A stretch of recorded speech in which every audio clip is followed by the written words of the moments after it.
E aí, gente, vamos... Tem uma coisa aqui que eu quero me inteirar mais. Eu já li isso, mas vou ler de novo. E vou conversar um pouco com vocês aqui. Tô conversando com a câmera, né? Vou conversar comigo mesmo. Mas eu sei que Deus vai falar com você. Vamos lá, cara. Vamos pra Bíblia. 1 Coríntios, capítulo 7. O tema é o seguinte: acerca do casamento. Quanto aos assuntos sobre os quais vocês escreveram, é bom que um homem não toque em mulher. Mas por causa da imoralidade, cada um deve ter sua esposa, e cada mulher o seu próprio marido. O marido deve cumprir os seus deveres conjugais para com a sua mulher, e da mesma forma a mulher para com o seu marido. A mulher não tem autoridade sobre o seu próprio corpo, mas sim o marido. Da mesma forma, o marido não tem autoridade sobre o seu próprio corpo, mas sim a mulher. Não se recusem um ao outro, exceto por mútuo consentimento e durante certo tempo, para se dedicarem à oração. Depois unam-se de novo, para que Satanás não os tente, por não terem domínio próprio. Digo isso como concessão e não como mandamento. Gostaria que todos os homens fossem como eu, mas cada um tem o seu próprio dom da parte de Deus, um de um modo, outro de outro. Digo, porém, aos solteiros e às viúvas, é bom que permaneçam como eu, mas se não conseguem controlar-se, devem casar-se, pois é melhor casar-se do que ficar ardendo de desejo. Aos casados dou este mandamento, não eu, mas o Senhor, que a esposa não se separe do seu marido, mas se o fizer, que permaneça sem se casar, ou então reconcilie-se com o seu marido, e o marido não se divorcie da sua mulher. Aos outros eu mesmo digo isto, não o Senhor. Se um irmão tem mulher descrente e ela se dispõe a viver com ele, não se divorcie dela. E se uma mulher tem marido descrente e ele se dispõe a viver com ela, não se divorcie dele. Pois o marido descrente é santificado por meio da mulher, e a mulher descrente é santificada por meio do marido. Se assim não fosse, seus filhos seriam impuros, mas agora são santos. Todavia, se o descrente separar-se, que se separe. Em tais casos, o irmão ou a irmã não fica debaixo de servidão. Deus nos chamou para vivermos em paz. Você, mulher, como sabe, se salvará seu marido. Ou você, marido, como sabe, se salvará sua mulher. Entretanto, cada um continue vivendo na condição que o Senhor lhe designou e de acordo com o chamado de Deus. Esta é a minha ordem para todas as igrejas. Foi alguém chamado sendo já circunciso, não desfaça a sua circuncisão. Foi alguém chamado sendo incircunciso, não se circuncide. A circuncisão não significa nada e a incircuncisão também nada. O que importa é obedecer os mandamentos,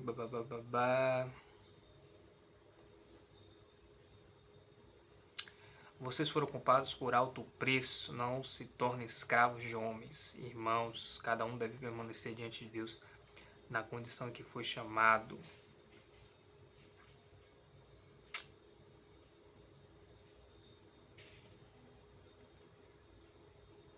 Gostaria de vê-los livres de preocupações. O homem que não é casado preocupa-se com as coisas do Senhor e em como agradar ao Senhor. Mas o homem casado preocupa-se com as coisas desse mundo e como agradar sua mulher. Está dividido. Tanto a mulher não casada como a virgem preocupa-se com as coisas do Senhor, para serem santas no corpo e no espírito. Mas a casada preocupa-se com as coisas desse mundo e como agradar seu marido. Estou dizendo isso para o próprio bem de vocês, não para lhes impor restrições, mas para que vocês possam viver de maneira correta em plena consagração ao Senhor.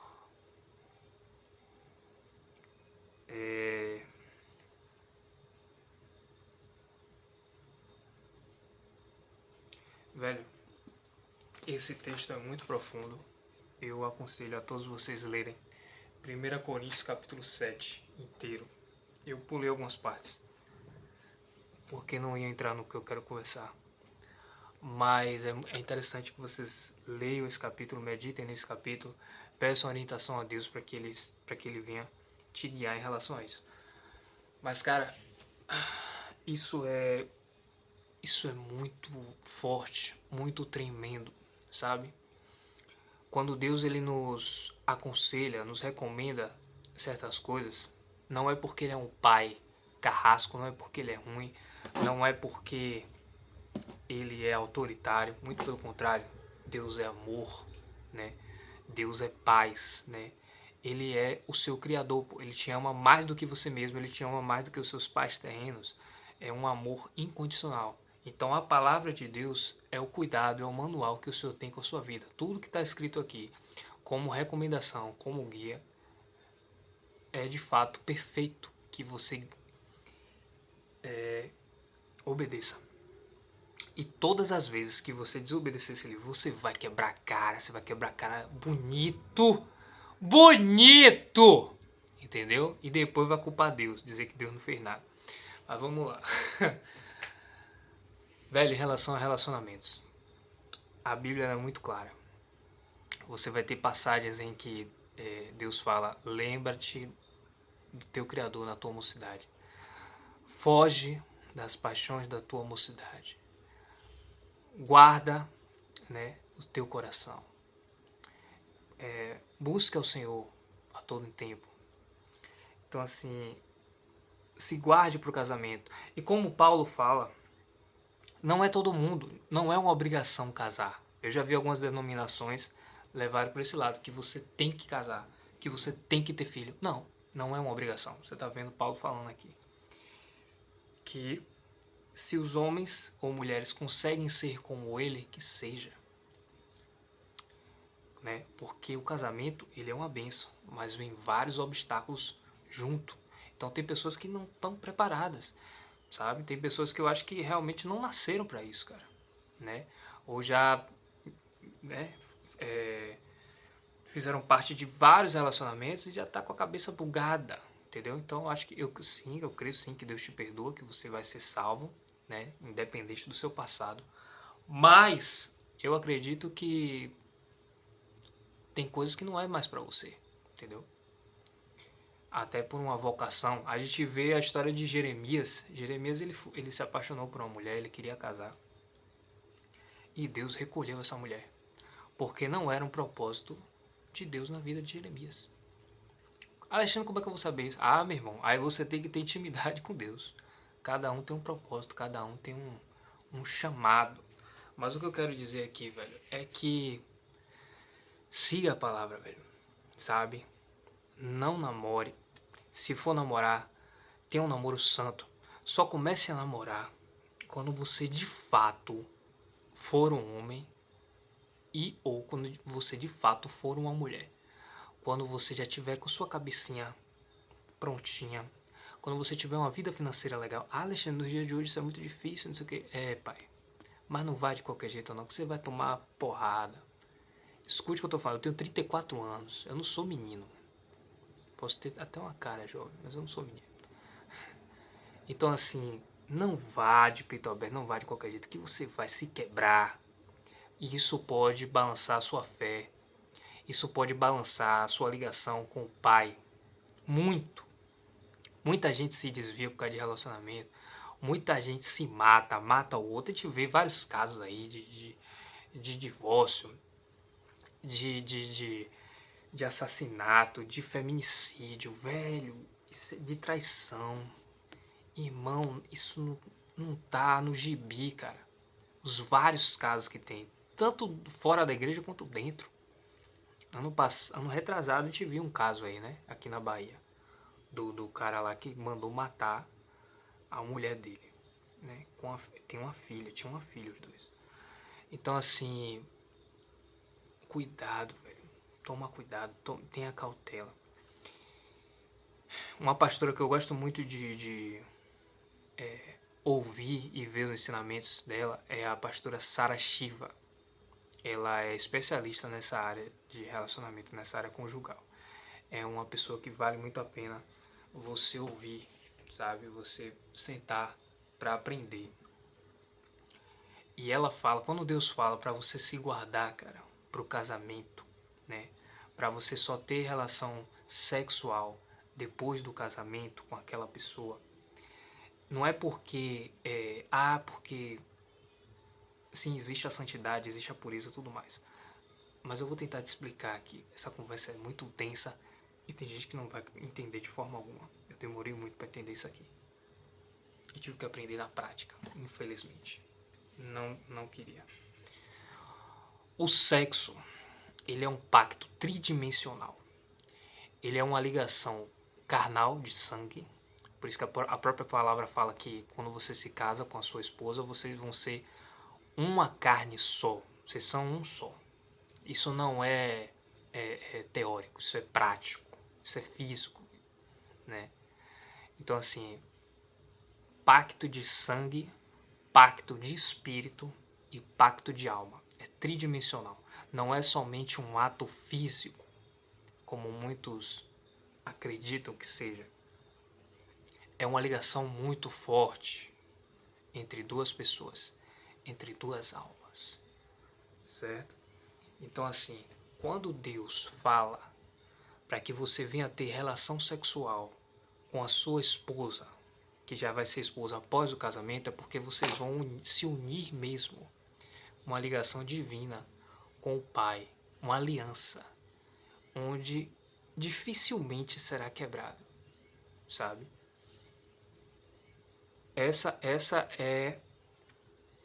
Esse é o projeto de Deus para um casal, para um casamento. Só que o que é que acontece? Muitas das vezes você está namorando e você tem relações sexuais com sua namorada. Ah, mas vai casar. Irmão, isso é uma merda, porque você não está dentro da palavra. E se você não está dentro da palavra, você não tem a proteção do Pai. Você fica vulnerável, tanto você quanto a sua namorada. O levante do Satanás vai ser grande contra a vida de vocês dois. Vai ser enorme. E como vocês estão em pecado, vocês vão receber a rebombada toda. Porque fornicar é pecado. Ah, não sei o que, o mundo... Esqueça o mundo, tô falando da Bíblia, tô falando de quem é cristão. Namorar, ter relações sexuais antes do casamento é pecado, fornicação, imoralidade sexual. É pecado. Vai pro inferno. Não vai herdar o reino. O diabo vai investir. O diabo só precisa disso aqui para investir em nossa vida. Só um dedo. Então, assim, o diabo vai investir, certo? Como o diabo está investindo, você tá naquela prática com a sua namorada, com a sua noiva, dificilmente isso vai abalar a sua fé de uma maneira gigantesca. Gigantesca. Dificilmente você vai conseguir permanecer na fé, tanto você quanto a sua namorada. Então, vai terminar. Pronto, terminou. O que acontece após o término? Ah, cada um vai seguir sua vida, blá. Não, o que foi que eu falei aqui antes? Que o sexo, ele é um pacto tridimensional. Você acha que, vou isolar aquela pessoa, não vou ter mais contato, vou viver a minha vida, ela vai viver a dela e acabou. Não acabou não, pai. Vocês estão, ligados. Vocês estão conectados. Por quanto tempo? Não sei. Eu não sei te responder essa pergunta. Então, não faça que vai doer. E outra, terminou. Aí muita gente vai fazer o quê? Vai querer buscar outros relacionamentos, vai querer buscar outras pessoas para esquecer aquela pessoa. Não vai conseguir. Por quê? Vocês estão conectados. Então você vai ter até relação sexual com outras pessoas e não vai romper isso aqui. Velho, é uma avalanche, sabe? Um abismo puxa o outro. O tanto que isso vai bugar sua cabeça, sabe? Vai ferir a sua alma, o seu coração. Não tá no gibi, cara. Não é dessa forma que você deve seguir. Então como é que eu devo seguir? Irmão, tá aqui. Primeiro que você não deveria ter feito isso, mas vamos lá, já fez. Volte para o Senhor, Volte ao Senhor, que Ele vai te curar. Quando, Alexandre, como? Eu não sei, irmão. Eu não tenho essa resposta para você. Mas você precisa voltar para os caminhos do Senhor. Você precisa voltar a se santificar, né? Você precisa largar as velhas práticas. Você precisa ficar sozinho com Deus. Você precisa de um tempo de cura. Você não precisa de outro relacionamento. Ah, mas a pessoa é crente, ah, não sei o que. Não é o momento, irmão. Você ainda está conectado com a outra pessoa. Você precisa de um tempo de cura e libertação com Deus. E só o Senhor pode te curar. Só o Senhor pode quebrar esse pacto, que na ideia primordial não deveria ser quebrado, né? Que é o que Deus instaurou, o casamento. Por isso que é um pacto tão forte, para que nenhuma briga, para que até a traição, né? Para que nada disso quebre esse pacto entre vocês. Você vê que é um pacto tão forte que a Bíblia, ela vai dizer que o homem deve amar a esposa como Cristo ama a igreja. Você já parou para pensar nisso? Nessa analogia? Você já se aprofundou no que Deus está querendo falar com isso? Você vê o tanto de coisa, a igreja somos nós, né? Corpo de Cristo. Você vê o tanto de coisa que você faz com Cristo. Você xinga Cristo, eu não estou falando literalmente, tá? Mas você xinga Cristo, você peca a todo instante, você bate na porta da cara de Deus, né? Você insulta Deus, você diz que o sacrifício dele não foi válido, né? Não precisava, né, morrer por você. Despreza a morte de Cristo pela sua vida, pela sua alma. Você desobedece a Deus a todo instante. Você vai buscar fazer as suas vontades, os seus desejos. E mesmo assim, quando você pede perdão e se arrepende de todo o seu coração, o Senhor te aceita de volta. Essa é a ligação da igreja com Deus.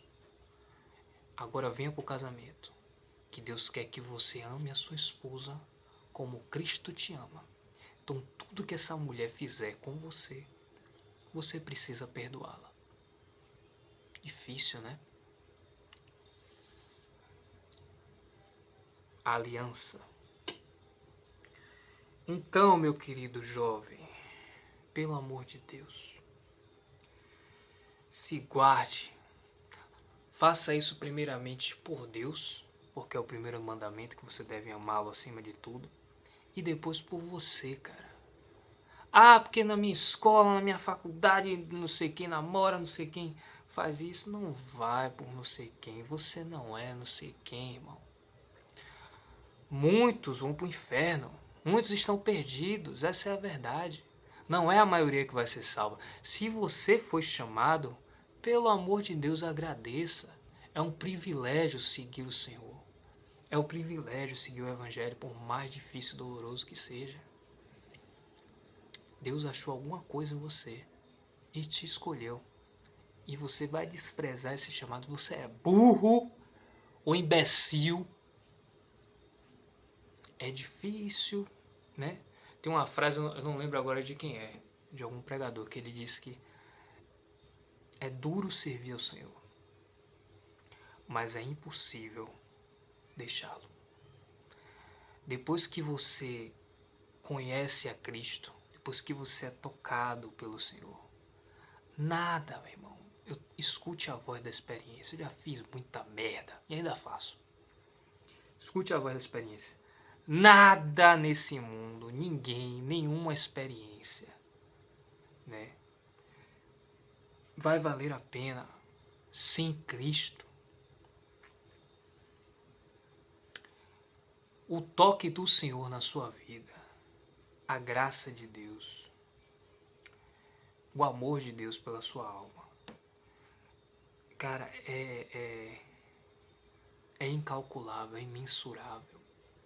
Você não vai sentir, você não vai se satisfazer com nada nesse mundo. Nada. Nada. Você vai tentar. Aí a sua cabeça buga. Porque você fica, velho, como é que outras pessoas conseguem viver dessa forma? E eu não consigo. Você foi tocado, irmão. Você não pertence mais. Você só está seguindo, né, a sua missão aqui. Mas você não pertence mais a esse lugar. A sua mente, o seu coração já é dele.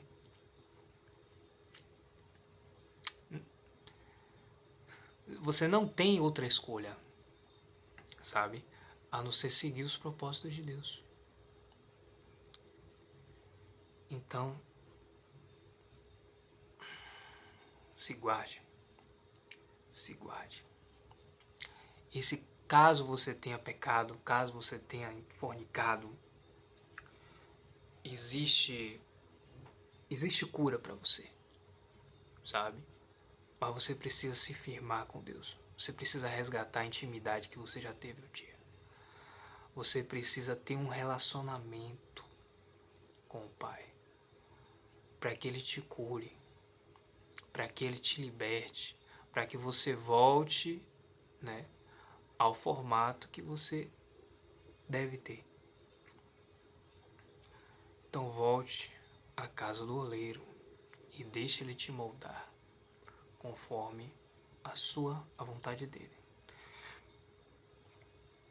É difícil, é muito difícil, é doloroso, né? Mas de que se queixam os homens, né, do que dos seus próprios pecados. A gente não ouve a Deus, a gente não estuda a palavra e a gente é obrigado, né, a se deparar com um mar de consequências das nossas próprias escolhas, das nossas piores escolhas. Entendeu? Então volte para o Senhor. Não é tempo de ter outra pessoa. Não é tempo de buscar outro relacionamento, de alguém vai me salvar, alguém vai me livrar, alguém vai fazer eu esquecer. Não vai não. Se você for nessa linha aí, você vai se acabar todo. Velho, você vai acabar com a sua mente, sua cabeça, com a sua alma. Não faça isso. Não faça isso. Você precisa de um tempo sozinho com Deus. Você precisa de um tempo a sós com Deus. Só Ele pode te curar. Só Ele pode quebrar isso aí e criar, lhe dar uma nova perspectiva de vida, né? Lhe dar novos trajetos, porque você fez uma aliança errada. Você fez uma aliança que não deveria ser feita. E é isso, cara. Eu tô aprendendo isso. Eu espero que você aprenda. Aprenda com os erros alheios, para que você não precise cair na mesma burrada. Tá bom? Fique com Deus, Jesus te abençoe. Até a próxima.